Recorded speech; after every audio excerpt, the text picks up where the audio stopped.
All right, Shabbos, good morning. Let us begin.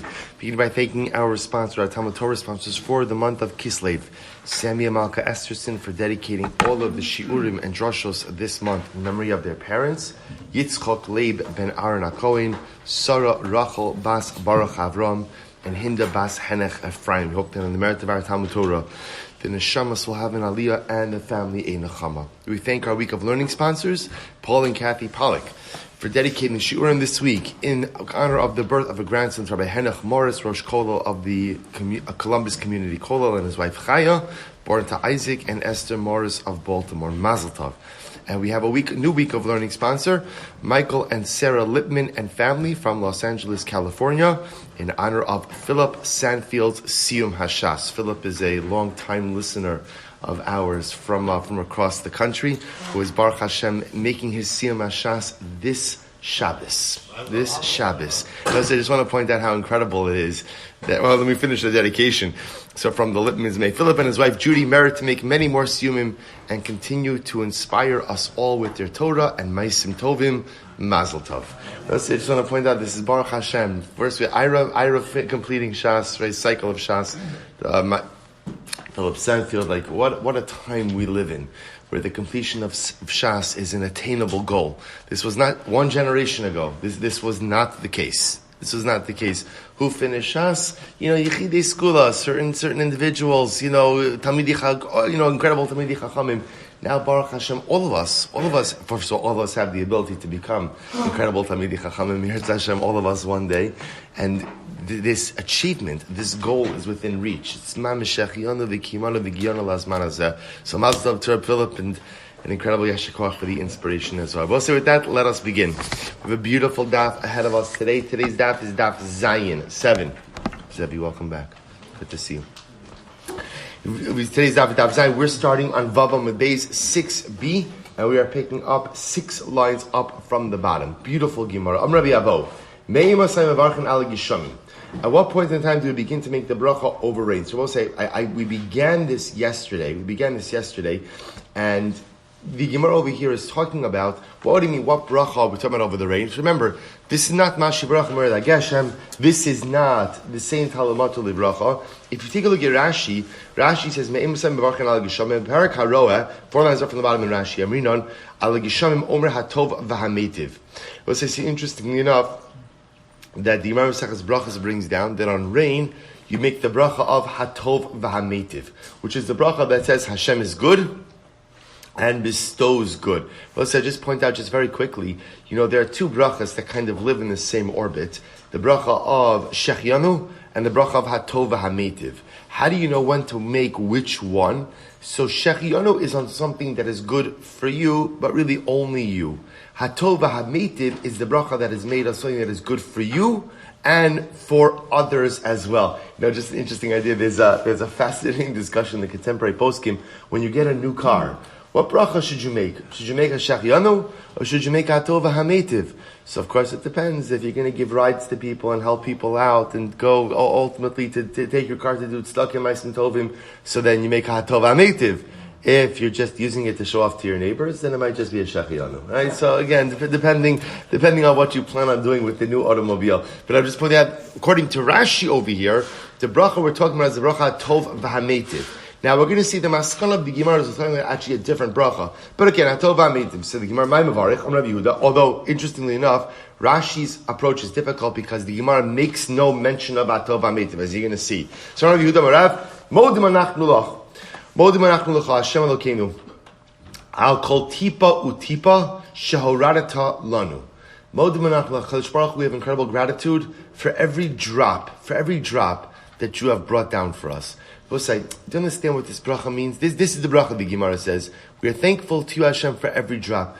We'll say, can you imagine having Hakaras Hatov to the Ribono Shel Olam for every drop of rain, right? Any given rainfall, the Hoda'ah, not just for rain, but the Hoda'ah for every single drop. Rabbi Yochanan Mesayim Bahachi, Rabbi Yochanan would conclude the bracha in the following way: Ilu Pinu Mali Shira Kayam. even if our mouths were filled with praise, like water, like there is water in the sea, or the shalinu rina kamon galav, and our tongues were filled with praise, like the waves of the ocean, eina nachnu masbikim. There would not be enough words to thank you, Hashem. Ad kel ya'azvenu. Ad al ya'azvenu rachamecha Hashem Elokeinu v'lo azavunu. And so again, we conclude the bracha with, please, HaKadosh Baruch Hu, do not allow your mercy to leave us, and we will not leave you. V'lo azavunu. Baruch rov hodos. Blessed are you, Hashem, who is the giver or the bestower of the rov hodos. Now, literally again, so rov hodos means the majority of thanksgivings. So Rov Hados la Kalodos, I don't understand, they only give HaKadosh Baruch Hu the majority of thanks, not all the thanks. Amarava Ema El Odos. Rather say it, HaKadosh Baruch Hu is the one who deserves all thanksgiving. Amar Papa. Papa says, therefore, Hilchach, top of Zion, Nemrinhu Litarvaihu. Say both of these endings, El Odos, Virov Haodos. Good, so therefore conclude the bracha with both. So we'll say, This is very interesting. So if you take a look at Rashi says over here, Lamerno Tarvayu, Baruch Atah Birov Hodos, B'marbas Hodos, Akel Shakol El Hodos Mashav. So you see over here something very interesting. So Rashi began by telling us that we're talking about the bracha of Atov HaMeitiv. What's the problem with Rashi's approach? What's the problem? Gemara makes no mention of Atov HaMeitiv. So we'll say, so it turns out the Gemara is not talking about Atov HaMeitiv at all. The Gemara is talking about this bracha over rain. Now, who's ever heard of this bracha over rain, and when is it made? So I want to share with you something amazing. The Shulchan Aruch quotes this Gemara. This is in Aruch Chaim, Siman Reish Chaf Aleph. So listen to the context of the bracha. The Reish Chaf Aleph, Sif Aleph and Beis. Im hayu b'tzar machmas atziras gishamim. If ultimately, again, we're supposed to say, remember again, according to the Shulchan Aruch, the context of this Gemara is, it hasn't rained. It hasn't rained. And therefore, again, hayu b'tzar, we were in a state of existential angst. Not just existential, actual angst, because it has not rained. The yardu gishamim, and then it rained, mivarchim. Did I skip over here? I don't think I explained the first part of the Gemara. Did I read that line? No. Okay, I'm sorry. So I'll say, that's the best part of the Gemara. Right, so when do you go ahead and begin to make the bracha? Literally, again, when it rains enough that the chassan comes to greet the kala. What's the image of it? We'll say that when it rains enough that, when the water pools, right, and then another drops down from the heavens, so the water that's pooled on the earth jumps up. That's called Mishiyatza Chasan Likras Kala. When the groom goes out to greet the bride, just like by the chuppah, some have the minhag that the chasan who's under the chuppah first comes out of the chuppah to greet the bride.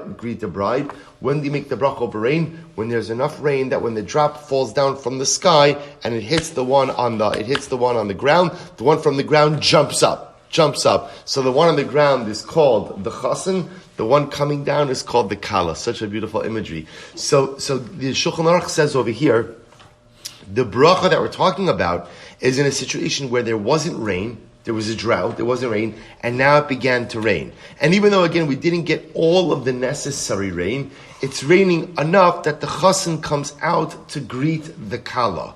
Umay mevarich im ein lo sada. And what's the bracha that a person makes?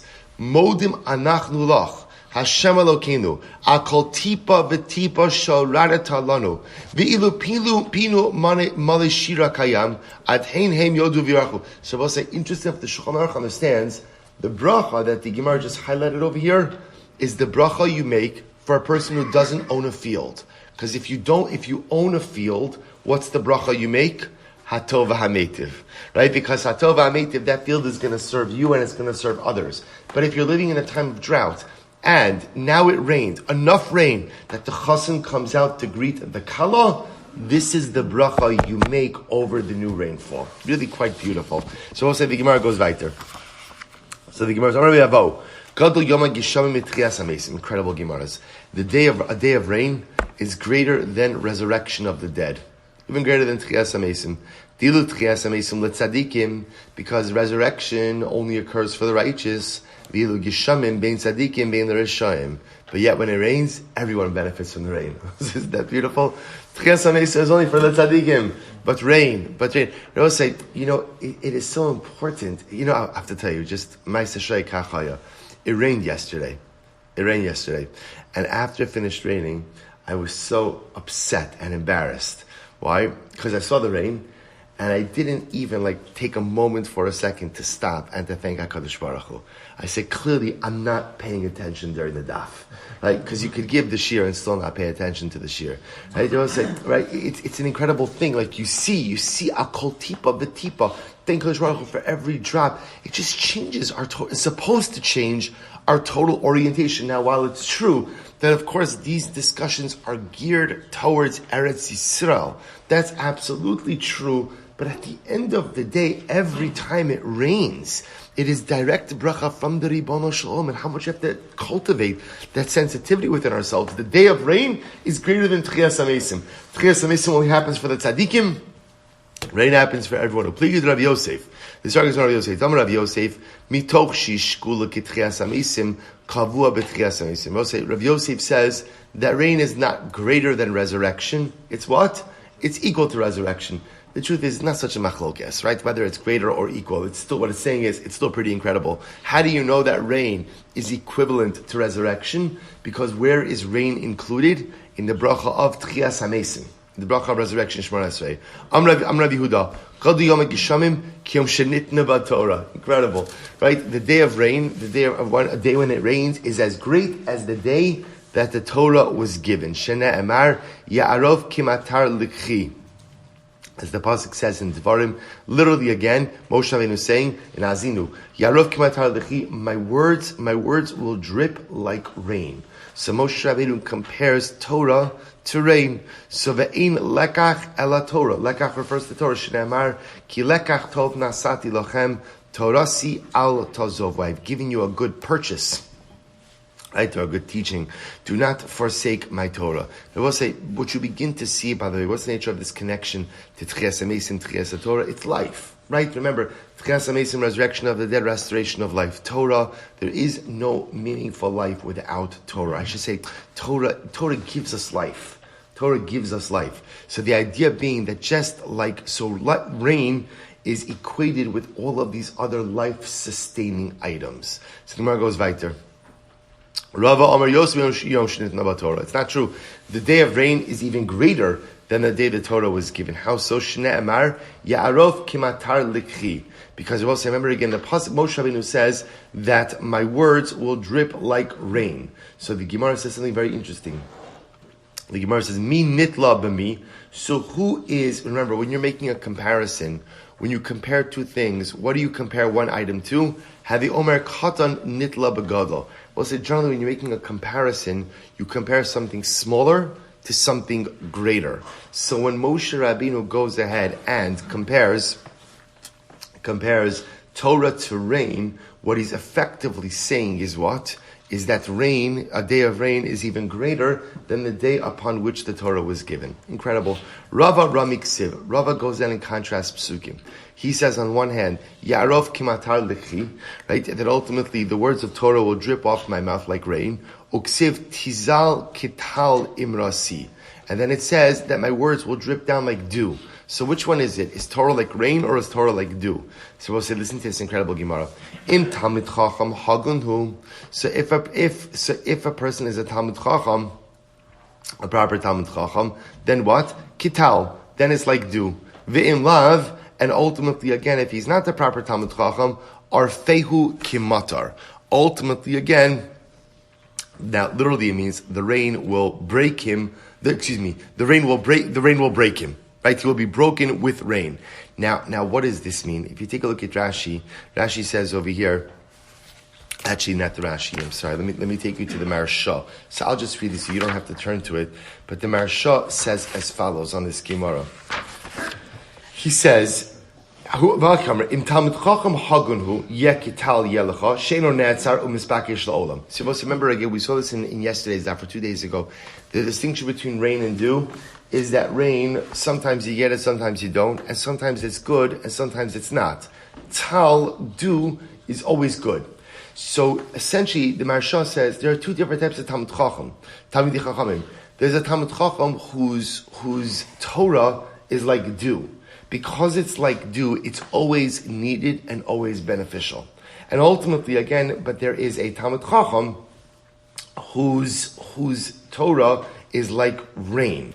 And ultimately, again, that Torah, sometimes it's beneficial, sometimes it's not. Sometimes it's good, sometimes it's appropriate, sometimes it's not. The Torah, the Gemara highlighting over here, that a person has to be careful who they take as a Rebbe. So we'll say the same way that a Rebbe has to be careful who they take as a Talmud. The Talmud has to be careful who they take as a Rebbe.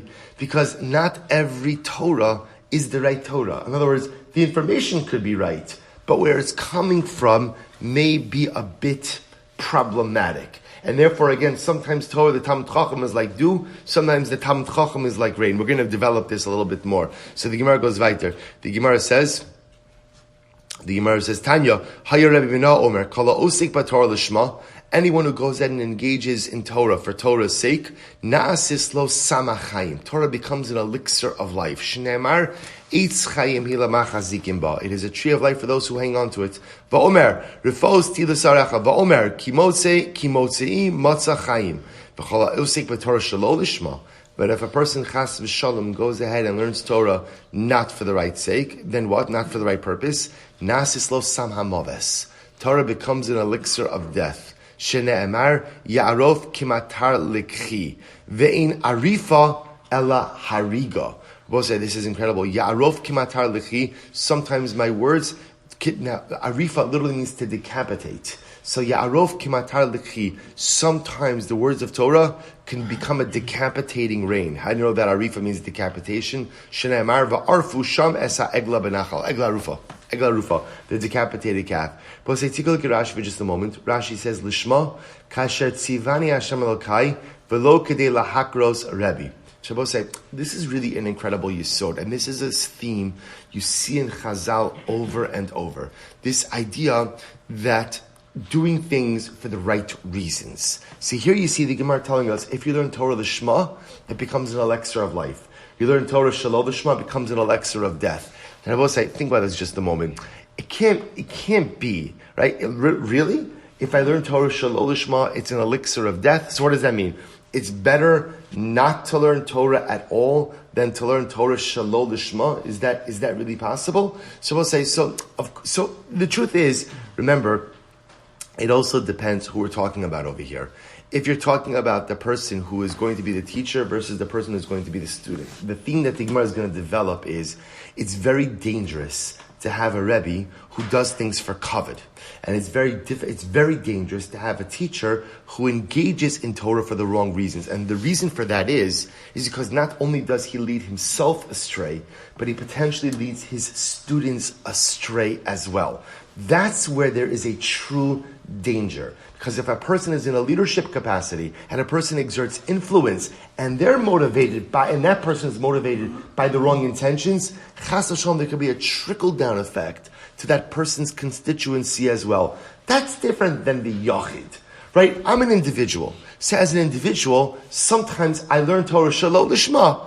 And the answer is, okay, not great, but a great start. Not a great finish, but a great start, because sometimes in life, we get started with the right things for the wrong reasons. But as long as I'm getting started in the right direction, I'm in a good place. Okay, I know I have to refine it. I know I have to elevate it. But lamaisa, better to do a good thing for the wrong reasons than not to do a good thing at all. That's on an individual level. On a leadership level, a person has to be so careful. Because if my intentions in a leadership capacity are skewed, then chas v'shalom, those crooked hashkafas, right, and those wrong mindsets could chas v'shalom be passed down to those who are learning from me as well. So an incredible dialectic here. Rabbi Yirmiyah Rabbi Zera, Leis Semar listening. Suppose this is Rabbi Yirmiyah said to Rabbi Zera, teach me something. So Amar Lei Chalosh Li Bai V'Lei Yachalna. I'm tired. I'm tired, right? I say literally means I'm weakened. I can't. So the Gemara says, so he says, fine. Lema mar milsa da agarata. This is such a great exchange. Right? Rabbi Yomi says, Rabbi Zera, Rabbi teach me a halacha. Rabbi Zera says, I'm weak. Rabbi says, fine. Tell me some good agarata. So he says, fine. I'm Rabbi Yochanan. My dichsiv, this is so beautiful. My dichsiv, ki adam eitz hasada. I will say, by the way, I just want to point out, just before we go on, the concluding piece, on an individual level, always better to do something shalol lishma than to do it not at all. That is halacha l'maisa, right? Halacha life l'maisa. Because too many times in life we become purists in our intentions, right? I'm only going to do this if I can do it perfectly. I'm only going to do this if I can do this, right? Purists are the enemy of accomplishment, right? Purists do absolutely nothing but think about what they're going to do and never end up doing anything. If you're a purist, you could accomplish nothing in life. So I just want to point out, on an individual level, if you're doing something and it's good and it's shalom v'shma, keep doing it. Just work on yourself to be able to do it a little bit better. Again, when Chazal are cautioning us against shalom v'shma, what they're worried about is the leader, right? Is the Rebbe who's doing that. That's when there may be a danger. And even the Rebbe sometimes has to continue doing it shalom lishma because at least he's trying to do something good. Again, person should never take from here that Chazal are telling me if I can't do it perfectly, I shouldn't do it at all, right? Our favorite, right, quote from Voltaire, right? The enemy is the perfect of the good, right? So that we never apply a purist mentality to anything in Ruchnius. Okay, weiter. So, Kia Adam Eis Asada. I'm sorry?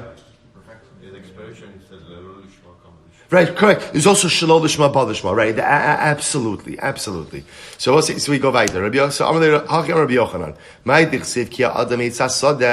What does it mean when the pasuk says, because a man is a tree of the field? What does that mean? A person is a tree of the field. Doesn't make any sense. I will say, just by the context over here, the Parshas Kisei, when you go out to war, the Torah says you're not allowed to cut down fruit trees. Right? In other words, if you have to cut it down for strategic purposes, you can. But just like wanton, unnecessary destruction, you're not allowed to engage in. So the pasuk, the pasuk is why can't you destroy trees? Because ultimately, is the tree a combatant? That's the pasuk. And it's an interrogation. It's a question. It's a rhetorical question. Is the tree a combatant that you have to cut down the tree? But we dash this. What does it mean? There's a person a tree. So the Gemara says, because the pasuk says you shouldn't cut down the tree because you'll eat from the fruit. Oksiv, also sashchis v'charasa. But yet elsewhere the pasuk says that if in the course of war you need to cut down trees, you can do so. So haketzad. So we'll say, how do you reconcile these ideas? So we'll say, listen to this. So the Gemara, of course, is understanding that the tree is a metaphor for man. Ki adam eitz hasada. Man is like a tree. Man is like a tree. But it happens to be the metaphor is a beautiful one. Because what does a tree have? A tree has two things. A tree has roots, and a tree has upward growth. Actually, three things. Roots, upward growth, and fruit. Right? The roots, of course, representing where we came from. The upward growth representing what we're going to accomplish as individuals. And the fruit, Emeretz Hashem, the peros, the actual fruit of our accomplishments. What we've produced, what we've created in this world. So the Gemara says something amazing. Im Talmud Chacham Haganu, Mimeno Tochal. It will say if a person is an appropriate Talmud Chacham, eat of his fruit. Va'osolo sichros, don't destroy him. Ve'im lav, and if he's not a proper Talmud Chacham, oso sashchis v'karasa. Ultimately, again, destroy. Rabbi said, Torah is not telling us to destroy anyone. Right? The Gemara says, right, I want to go on the record, don't destroy anyone, even if they're not a Talmud Chacham Hagun. What the Gemara is saying, once again, is, this is incredible. You have to be careful who you learn from. Okay? It's incredible. We don't really think about this, but the same way that the Rebbe has to be discerning in his Talmidim, so Talmidim have to be discerning who's their Rebbe, right? Who's your Rebbe, right? Who are you going to associate yourself with? Who are you going to learn from? And I both say this is not a pasha thing. You know, a lot of people, I include myself with this, a lot of people have a soapbox. It doesn't necessarily mean that you should listen, right? A lot of people have an opportunity to influence, but the Talmidim have to be discerning. So that's what it means. If the Talmud Chacham is Roi, then ultimately, again, listen, if he's not Roi, then probably better to go elsewhere. Rabbi Chama, Rabbi Chanina, Mai Tichsiv, Barzel bebarzel yachad. So we'll say, what does it mean when it says iron on iron together? Lomar, ma barzel ze echad mechade des chavero. We'll say, how do you sharpen iron? How do you sharpen iron? You rub it against each other. So af shnei talmidei chachamim mechadedin ze et ze behalacha. So too, two talmidei chachamim sharpen each other in halacha. So we'll say, so again, I want to point out, it's not just talmidei chachamim. This is also the power of learning bechavrusa, right? That when you go ahead and you learn, right? We all know this. You learn by yourself. You make a mistake, all you do is what? Reinforce that mistake, right? Keep going, make a mistake, and you keep on reinforcing it. Learn bechavrusa, there's the ability to sharpen each other through learning. Why are the words of Torah compared to fire? Shnemar, halo kol dvarika ish nu Hashem, lomar alecha, ma ish eno dolik yechidi, af divrei Torah ein miskayim yechidi. This is very beautiful. Everyone knows that if you want to start a fire, ultimately, again, you need more than one piece of wood to start a real fire. So ultimately, again, so too, to start a fire of Torah, you need two people. You can't create a real fire on your own. You have to have a chavrusa. Incredible. So the Gemara goes right there. And we'll say, the Lashon over here is, by the way, it's not that you can't learn. You can learn on your own. If you look at Lashon of the Gemara, it's ein divrei Torah, af divrei Torah ein miskaimim biyachid. Right? To both say this, it's not about learning. Miskaimim. Miskaimim means what? Established, upheld. And I will say this is part of the power, by the way, of also being in a shir. Right? To being in a shir, of being in a group. That when you are part of a group, you're part of a collective. So again, there's an opportunity to learn from others. There's an opportunity to review with others. There's an opportunity to talk it out with others. Of course, is it good if I can learn by myself? Sometimes we don't have a choice. Right? So of course, Torah is Torah is Torah. And if you have to learn by yourself, learn by yourself. But if you have the opportunity to learn with a chavrus, you have an opportunity to learn with a chabura, you have an opportunity to be part of a shir, then ultimately, again, there's a greater kiyum, there's a greater establishment, there's a greater growth in Torah when you're doing it as part of a collective. So the Gemara goes right there. Right, they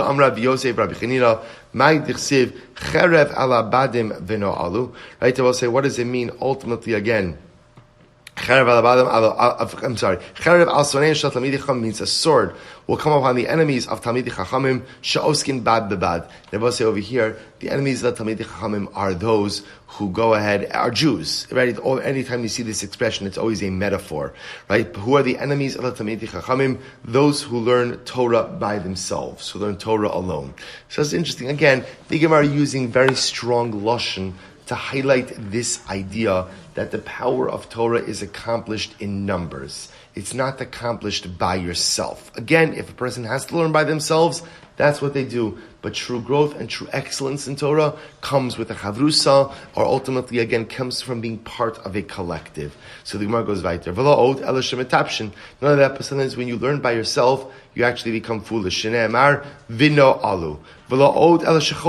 Furthermore, learning by yourself could lead to sin. Ksiv hacha vino alu, uksiv hasam asher no alnu va'asher chatanu. V'ibay sayim hacha no alu sharitzon v'hetu es mitzrayim. So I'll say again, the Gemara sometimes employs a bit, it's not hyperbole, but again, it's all based on the same idea. When I learn by myself and I make mistakes, I have the ability to go ahead and reinforce those things. Well, you have to understand also, we live in such a different time, because think about this for just a moment. A person learns by themselves.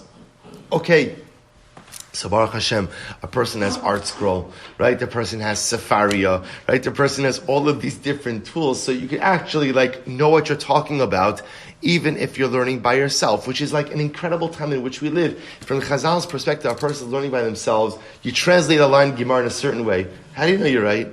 Right? How do you know you're correct? How do you correct? You translate a halach and Shulchan Aruch a certain way. How do you know you're correct? See, if you have a chavrusa, or if you're learning in a shir, so ultimately, again, if you make a mistake, your chavrusa will jump on you. Someone in the shir will call you out on it. But if you're learning by yourself, you just simply reinforce. That's why Chazal say, you make mistakes, you become foolish. Sometimes you have to have such a profound appreciation for the times in which we are living in. Amrav Nachbar Yitzchak. We'll say, let's go back there. Lama nimshalu divrei Torah ke'etz. Why is Torah, why are the words of Torah compared to a tree? Shenemar itz chayim hi lamachazikim ba. It is a tree of life to those who cling to it. Lomar lecha Ma'etz katan, how beautiful this is. Ma'etz katan madlik es hagadol. Right, just like a small tree, a small piece of wood has the ability to ignite a large piece of wood. Af tamidei chachamim kitanim mechadedin es hagedolim. So too, smaller tamidei chachamim have the ability to sharpen larger tamidei chachamim. We'll say such a beautiful idea. So Torah is compared to a tree because again, just like by a tree, ma'itz katan, a small piece of wood could ignite a larger piece of wood. So too, smaller Talmidei Chachamim, called lesser Talmidei Chachamim, could go ahead and sharpen greater Talmidei Chachamim. We'll say a beautiful Gemara. B'hainu dam Rabbi Hanina. This is what Rabbi Hanina always used to say. Harbe lamarati merabosai. I learned a lot from my teachers. Ome chaverai yoseh merabosai. More from my teachers, I learned from my friends. I'll say, isn't that incredible? More from my teachers, I learned from my friends. Omi tamidai yoseh mikulan. But the most I learned was from my Talmidim. The most I learned was from my Talmidim. And I will say, this is a fascinating Gemara, because of course it's a beautiful idea. It's a beautiful idea. But Lamaisa, what does it mean? Right? I understand the idea. I learned a lot from my teachers.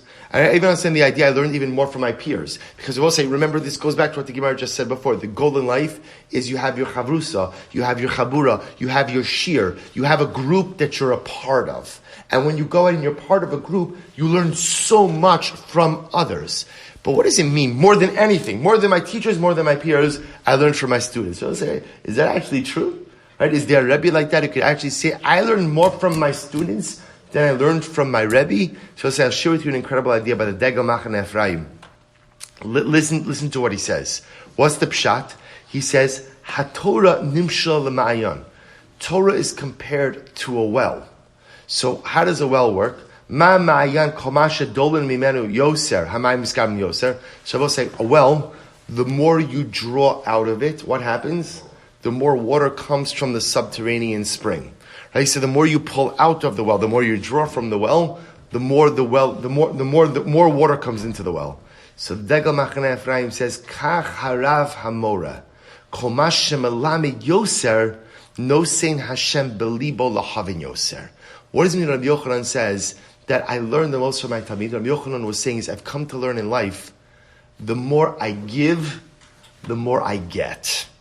It's not the pshat that I learned more information from my students, but because I had students and I had the opportunity to constantly give, I got so much.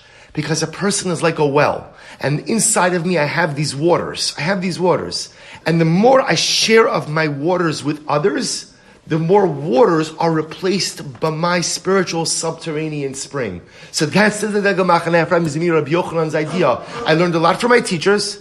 I learned even more from my peers, from my contemporaries. But the truth is, the most I learned was from my students. Not because my students taught me anything. Well, I'm sure they taught me things. But because at the end of the day, because the more I was able to give to them, the more water of me, of my personal story that I shared with them, the more waters I was able to receive. We'll say, what an incredible metaphor, not just for the Rebbe teaching the Talmidim, but in life. We often think that what we give to others means less for us. But it's pashut not true. The more you give, the more you get. This is true when it comes to tzedakah. It's true when it comes to chesed. It's true when it comes to time. It's true when it comes to koach. We often think, when we give, we make a cheshbon, right? Okay, I'm going to give, but I recognize that it's important to give, it's good to give, but l'maisa, there's less for me. There's less money for me, there's less time for me, there's less koach for me. And Rabbi Yochanan says there could be nothing further from the truth. Whatever you give from your well, whatever waters you give, your monetary well, your skill well, your time well, whatever you give, that just makes more room for more waters to come. The more you give in life, the more you get. Such an incredible yisod. Let's go weiter. Says Degel Machane Efraim. Says the Gemara. Rabbi Chanina bar Papa. Rami Ksiv. Likras tzameh hesayumayim. So it's a very interesting Gemara over here. One pasuk says that bring water to the one who is thirsty. Likras tzameh hesayumayim. Ksiv. Hai kol tzameh l'chulamim. Then it says to the thirsty person, go to the water. So we'll say, which one is it? Do you bring water to the thirsty person, or do you tell the thirsty person to go to the water? So it depends. Im Talmid Chacham hu likras sameh sayumayim. Ve'im lav hay kol sameh l'chul l'mayim. So we'll say, look at Rashi for just a moment. Rashi in Talmid Chacham hagun hu sherotze lilmod mimcha. Sherotze l'lame mimcha. Mitzav l'rav leilech etzlo bimkomo. So let's listen to this. So this is talking to the Rebbe.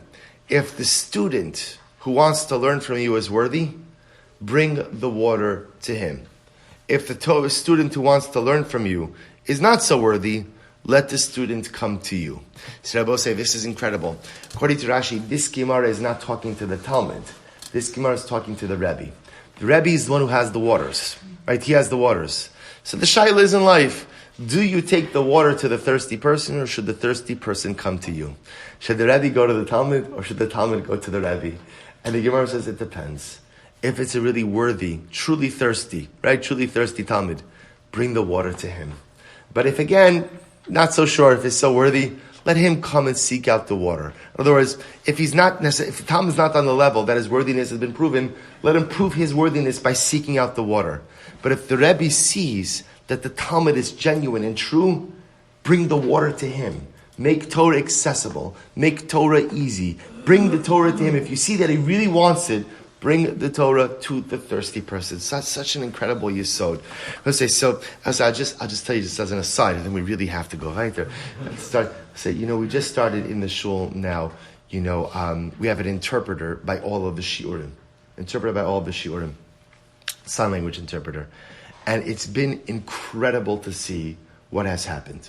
Right? The response from the deaf community has been that they never had access to Torah like this before. Right? Never.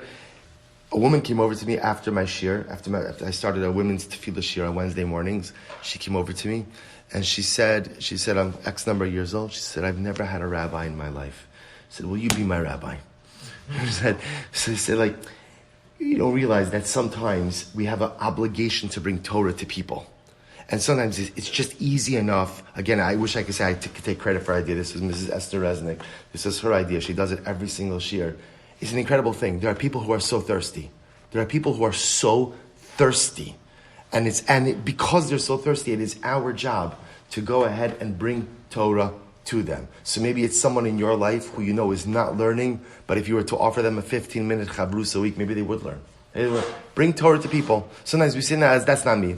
You know what? I'll wait for the person to ask me. If you see someone, we all have someone in our lives who is thirsty. Bring the Torah to them. Because there are people, throngs and throngs of beautiful neshamas who are so thirsty, some of them don't even know that they're actually thirsty yet. And it's our job, those of us who have tasted of the sweet waters of Torah, of the restorative waters of Torah, to bring those waters to those who truly want it. Incredible Gemara. Let's go weiter. Says the Gemara. Rabbi Chanina bar Chama Ramiksiv Yafutzu Ma'anasecha Chutza. The pasuk says, "Let your well springs extend outward." Then it says it should be for you alone. So which one is it? Right? Is Torah ultimately again something to be shared or something to be kept privately? Im Talmid Chacham Hagunhu Yafutzu Ma'anasecha Chutza V'im Lav Yulachalavatcha. So it's interesting. So the Torah says as follows. The Torah says, if at the end of the day the Talmid Chacham is Hagun, an appropriate Talmid Chacham, his waters will spread. If he's not such an appropriate Talmid Chacham, do me a favor, keep it to yourself. Right? Keep it to yourself.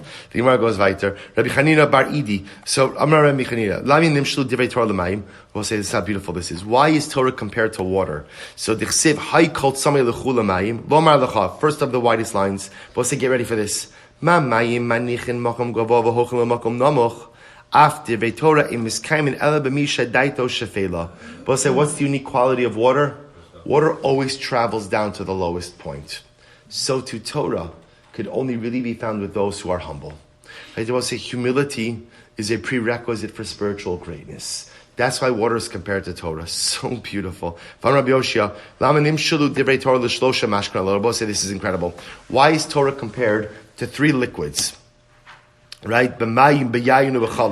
Torah is compared to wine, to water, wine, and milk. Tichsiv hay kol tzamei l'chu l'mayim, uksiv l'chu shivru ve'ichlu v'lechu shivru b'lo kesef u'b'lo mechir yayin v'chalav. So we'll say, why is Torah compared to these three liquids?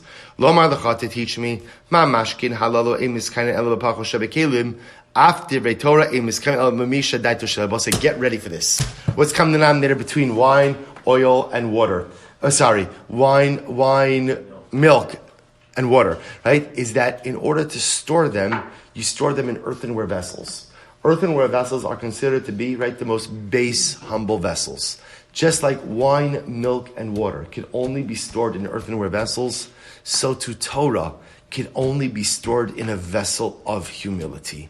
If a person is not humble, and a person thinks, I know everything, there's nothing more to teach me, I know better, then ultimately, again, they will never, you could learn information, but you'll never become a Talmud Chacham, and Torah will never really have the desired impact on you. Humility is a prerequisite for growth in Torah. Both listen to this Maisa. Get ready for this story. The daughter of the Caesar had the following conversation with Rabbi Yeshua ben Chananya. She said to him, daughter of the Caesar, Rabbi Yeshua ben Chananya, how could such beautiful wisdom be stored in such an ugly utensil? Right? Good morning, right? So apparently Rabbi Yeshua ben Chananya was not a very handsome man, or at least the wife of the Caesar did not think that he was, the daughter of the Caesar did not think that he was a very handsome man. So she said, I don't understand how someone so wise, because you also remember again, this is coming from the Greeks, right? From the Romans, remember again, so where the physical aesthetic was everything. So she could not understand how someone so wise could be so ugly. So Amarla, Avicha Ramichan Rabamani de Parcha. So he said to her, tell me, where does your father keeps his wine, right? His best wines in earthenware utensils, right? Amarla, yeah, she said, of course, Elabamai near me. So Amai near me. She said, well, what else should we keep it in?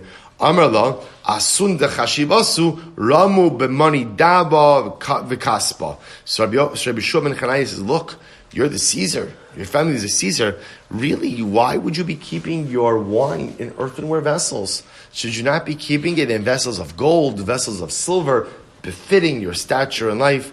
So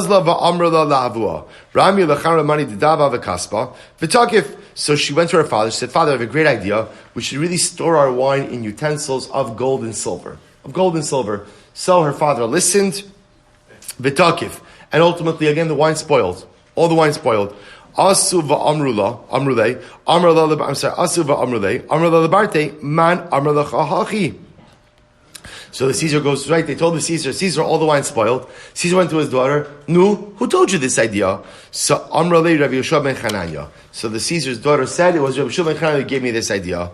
Karyuho, amrulei amai amras la hachi. They called him Rabbi Yeshua ben Chananya. Rabbi Yeshua ben Chananya, why did you give my daughter this idea to put the wine in the golden vessels? Amar lei, the Rabbi Yeshua ben Chananya responded to the Caesar, Ki da amra li, amra la. I just said to her the same thing that she said to me. She said to me, how could so much beautiful wisdom be stored in such an ugly utensil? So I told her, go ahead, go see for yourself. Go try to store your precious wine, your best wines, in a golden utensil and see what happens. So Rabbi say, isn't this an incredible idea? So Rabbi Yeshua ben Chananya is saying that sometimes, in order to preserve something beautiful, you could only preserve it in the most humble of utensils. Right? So the best wine can't be stored. Rabbi said, by the way, in all seriousness, isn't it an interesting thing? You could take the best wine, and put it into the most expensive silver becher, right? And all of us know, not going to taste the same, right? Though you do something to the wine, and yet you could take an ordinary glass, ordinary drinking glass, and isn't it incredible? Your good bottle of wine. I learned this from my wine Rebbe, who's Menachem Schoenfeld. Hey, so everybody, you have to have a Rebbe. So, right? Isn't it incredible? You could go ahead, you could take the wine and put it into your ordinary glass, your drinking glass, and it tastes better than if you put it in the most expensive silver becher. That's Rabbi Yeshua ben Chananya. At the end of the day, Torah is only miskayim. It only endures if it is housed in a vessel of humility. They both say who we are is the prerequisite for what we accomplish. If you want growth in spirituality, you have to be an earthenware vessel. Humility is the which I will say, by the way, I just want to tell you something. It's so pashut. Why? Because humility is the midah that says, I don't know everything. I don't know everything. So if a person doesn't have the midah of humility, then spirituality becomes an exercise in futility, because you won't learn anything, you won't accept anything, and you already think you know better than anything and everyone else. So without humility, without taking the approach of I am a personalistic earthenware vessel, then Torah doesn't have an impact. There's nowhere for me to grow. First step in spiritual development, become an earthenware vessel of humility. But there are handsome people, are Talmidei Chachamim. In other words, not every Talmud Chacham is difficult to look at. In other words, right, so there are people who seem to have both. I will say this is incredible. The Gemara says, "Ihavisani tfei havu gemiri." Right? In other words, Ihavusanu, I should say, Ihavusanu tfei havu gemiri. Ultimately, again, if they weren't handsome, they'd be even greater Talmidei Chachamim. Right? So we'll say, so what does this mean? If you go back to just Amud Aleph for just a moment, Tosus, last Tosus, Havusanu, Havu Chachim Itfei, Perish, Im Hayusonim Hayofi, Havu Talmidei Chacham B'Yoser. The Rebbe says, actually an interesting idea. What the Gemara is saying is as follows. A person who is a good-looking person, by definition, has a certain element of gaiva associated with them. And that is, the Gemara seems to feel that's an inescapable reality. Right? If a person knows that they're handsome, a person knows that they're beautiful, there's a certain element of gaiva that comes with that. It's almost like an inescapable reality. So the Gemara says, are there Talmidei Chacham who are handsome? Absolutely. Absolutely.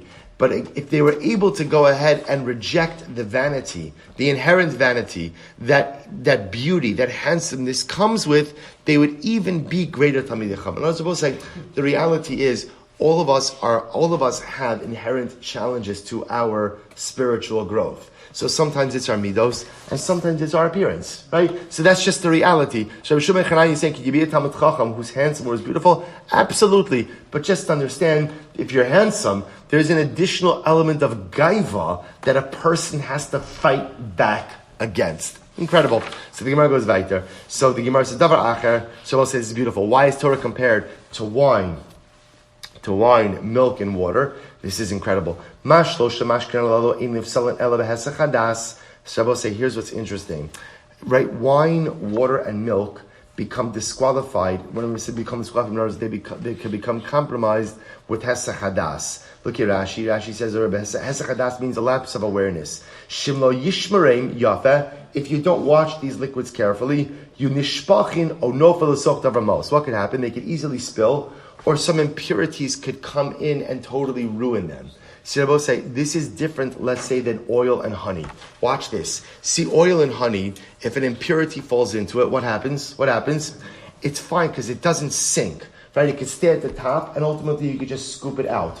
Wine, water, oil, easily spill. And if impurity gets mixed in, it's generally difficult to go ahead and siphon out or get out the impurity. Usually you just lose the entire liquid. So just like these liquids are easily lost with Hesach Hadas, with the lapse of awareness, so too again, Af Divrei Torah im mishtachachim elav Hesach Hadas. I will say this is absolutely incredible. What is the greatest existential danger to the spirituality of the Jew? See, if you ask most people, they'll answer sin. Sin is not the greatest existential danger. For one simple reason, we all sin. It's just a question of how often, right? Frequency and intensity, right? But we all sin, and we all do it well, and we all do it often. That is the reality of life.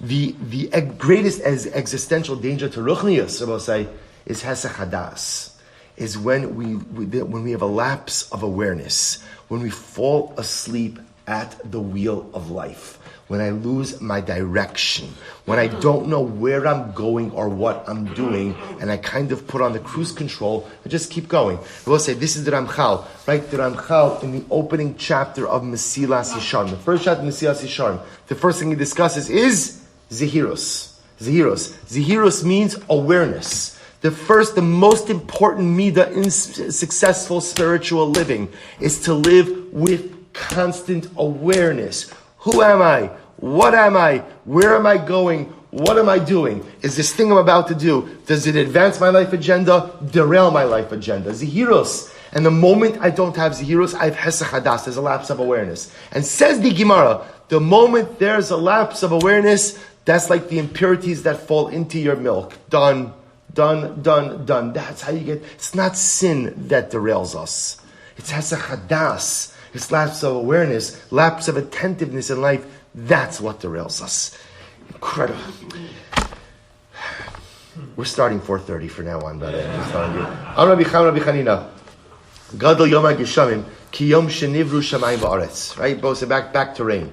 Right? Ultimately, again, the day of rain is as great as the day that the heavens were created. Right? Heavens and the earth were created. Shnei Amar Harifu Shamayim Mimal Ushechakim Yizlu Tzedek Tiftach Aretz V'Yifru V'Yesha Tzedaka Tatzmiach Yachad. Ani Hashem Berasiv Berasim Lo Ne'amar Ella Berasiv. Good. Amar Boshia.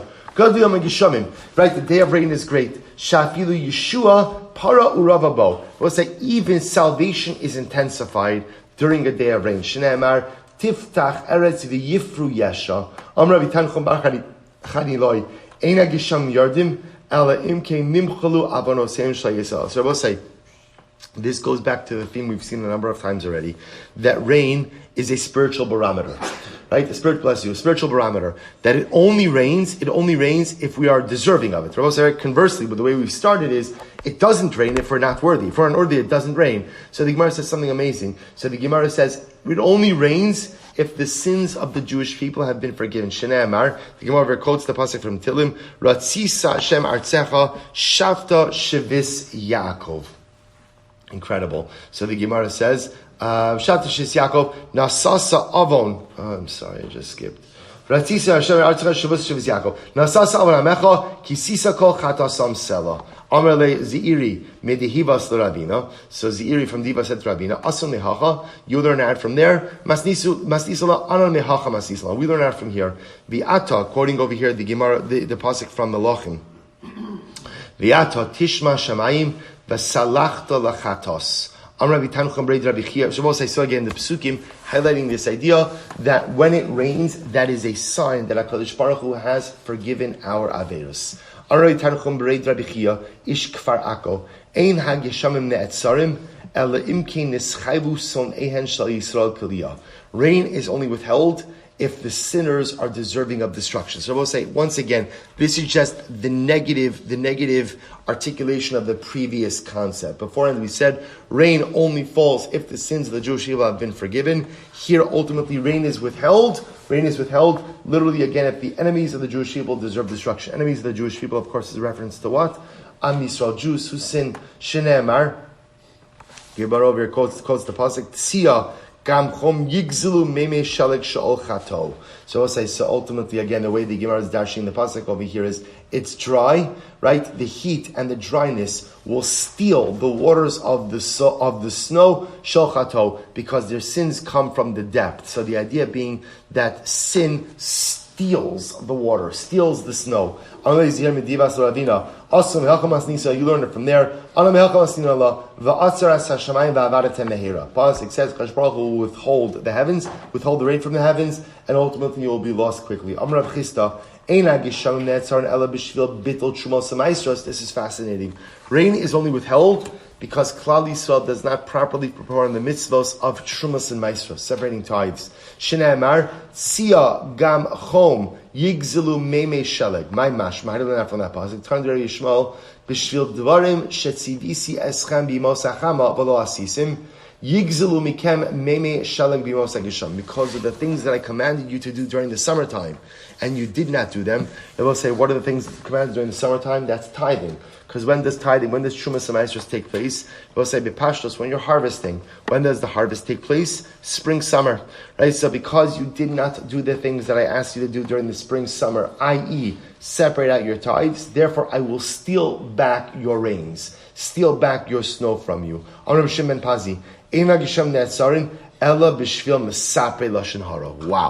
Rain is withheld, Rabbi say, why? Ultimately, again, because of those who speak Lashon Hara.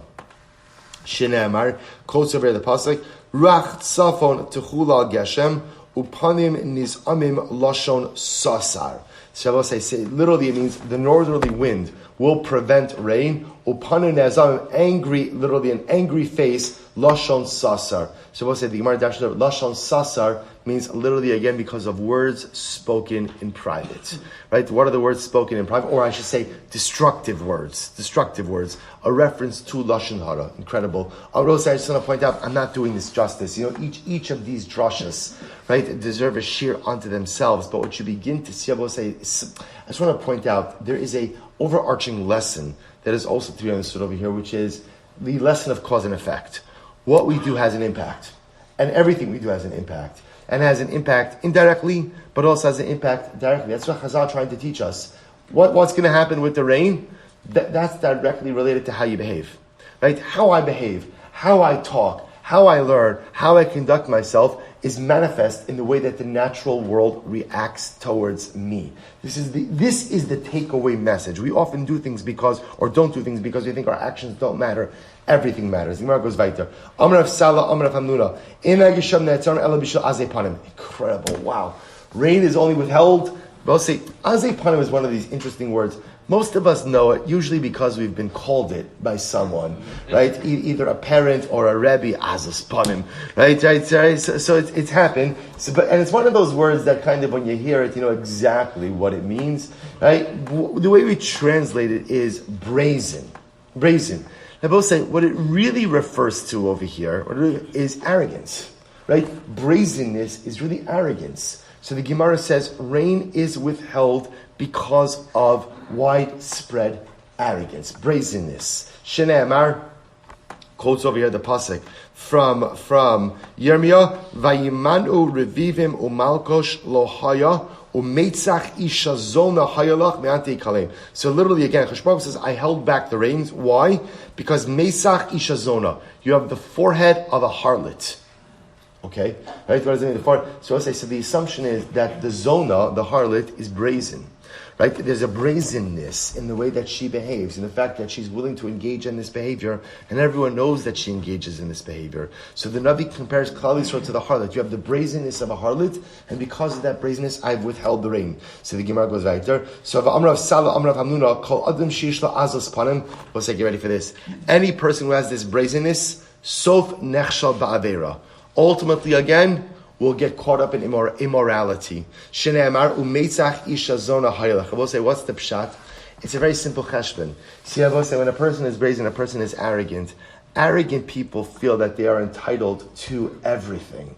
So if I feel that I'm entitled, if I live life with an entitlement, it's only a matter of time that I go ahead and engage in immorality. For one simple reason, I feel I'm entitled to whatever I want. So a person will engage in financial inappropriateness because I feel I'm entitled to whatever I want. Immorality, I feel that I'm entitled to whatever I want. Shneimar hayelecha v'lo neimar yelecha. Amar Rabba Barafuna kol adam sheyesh lo azos panim. But listen to this: any person who has this brazenness, mutar likroso rasha.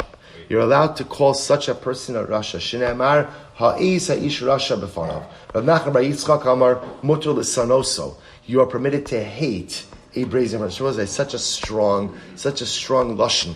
You're permitted to despise the Baal Gaiva, the person who's brazen. Shnei Amar va'az panav yisuna al tikri yishuna ella yisane. Amrav Katina ina gesham ne'atzarna ella b'shil bittul Torah. So Rav Katina says rain is withheld. Why? Bittul Torah.